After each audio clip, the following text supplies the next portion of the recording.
যারা আজকে দেশটা লুটপাট করছে, আজকে প্রশাসনে যারা আছেন, প্রশাসনিক প্রধান, আপনারাও আওয়ামী লীগের যে সমস্ত হোমরা চোমরারা আজকে বাংলাদেশটাকে লুট করছে, খুন করছে, হত্যা করছে, রেপ করছে, সেই সমস্ত নেতাদের আজকে একটু ধরা শুরু করেন, দেখবেন আওয়ামী লীগ এমনি পালানো শুরু হয়ে গেছে।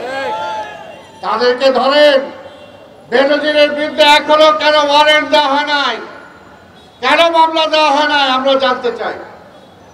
আমি বলবো এখনো আল্লাহর দিকে তাকিয়ে এখনো সময় আছে, আপনারা সেই মামলাগুলো প্রত্যাহার করেন। আর যারা আজকে দেশটা লুটপাট করছে, আজকে প্রশাসনে যারা আছেন, প্রশাসনিক প্রধান, আপনারাও আওয়ামী লীগের যে সমস্ত হোমরা চোমরারা আজকে বাংলাদেশটাকে লুট করছে, খুন করছে, হত্যা করছে, রেপ করছে, সেই সমস্ত নেতাদের আজকে একটু ধরা শুরু করেন, দেখবেন আওয়ামী লীগ এমনি পালানো শুরু হয়ে গেছে। তাদেরকে ধরেন। বেনজিরের বিরুদ্ধে এখনো কেন ওয়ারেন্ট দেওয়া হয় নাই, কেন মামলা দেওয়া হয় নাই, আমরা জানতে চাই। আজকে শেয়ার মার্কেট লুট করেছে যারা, তাদেরকে কেন ওয়ারেন্ট দেওয়া হচ্ছে না? আজকে যে 4 জন এমপি, সাবেক অর্থমন্ত্রী সহ যারা আজকে এই বিদেশের যে মানুষ যা পাঠায়, সেই বিদেশে রপ্তানির সেই সমস্ত মানুষ রপ্তানির যে ব্যবস্থা, সেটাকে আজকের এই 4 এমপি হাজার হাজার কোটি টাকা খায় ফেলছে। অনেক আমাদের গরিব মানুষ, মধ্যবিত্ত মানুষ, যারা যে জায়গায় 70,000 টাকা দেওয়ার কথা, 80,000 টাকা দেওয়ার কথা, সেই জায়গায় 8 থেকে 9 লাখ টাকা আপনারা নিয়েছেন।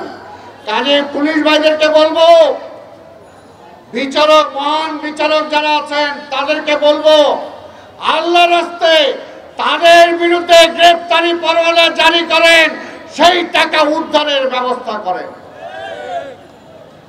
পত্রপত্রিকায়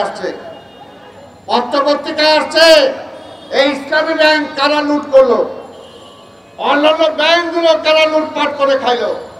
বেগম খালেদা জিয়ার আজকে আপনি জামিন দেন না, তার মুক্তি দেন না।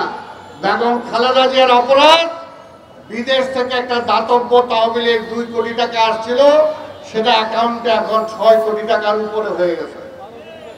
আর সাবেক স্বরাষ্ট্রমন্ত্রী মখা আলমগীর, মহিউদ্দিন খান আলমগীর, এই মহিউদ্দিন খান আলমগীর একটা ব্যাংক দিয়েছিল শেখ হাসিনা, সেই ব্যাংক তো তিনি খাইছেনই। সেই ব্যাংকে বিদেশ থেকে পরিবেশের উপরে কয়েক হাজার কোটি টাকা আসছিল, সেটা ওই ব্যাংকে নিয়ে ওই টাকা সুদ্ধা খায় ফেলাইছে। মহিউদ্দিন আলমগীরকে গ্রেফতার করেন। সর্বোপরি আজকে যাকে ফেরেশতা বানাইতে চান, যে আজকে সরকার প্রধান, উনি নাকি কিছু জানেন না।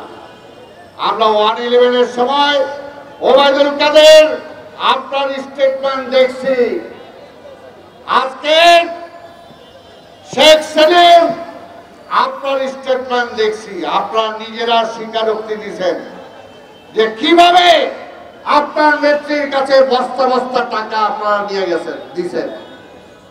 কাজেই বলবো, আজকে যদি সাহস থাকে আজকে তাদেরকে গ্রেফতার করেন। আর শেখ হাসিনাকে বলবো, এখনো একটু লজ্জা শরম একটু আনেন, এখনো লজ্জা শরম আনেন। চোখের নিচে আজকে দেখেন জনগণ কি বলে। যদি লজ্জা শরম থাকে, আগামীকালকে বেগম খালেদা জিয়াকে ছাড়েন, তার সাথে আলোচনা করেন, বিরোধী দলকে নিয়ে সব দল বসেন, আপনি রিজাইন করে তত্ত্বাবধায়ক সরকার অধীনে একটা নির্বাচন দেন।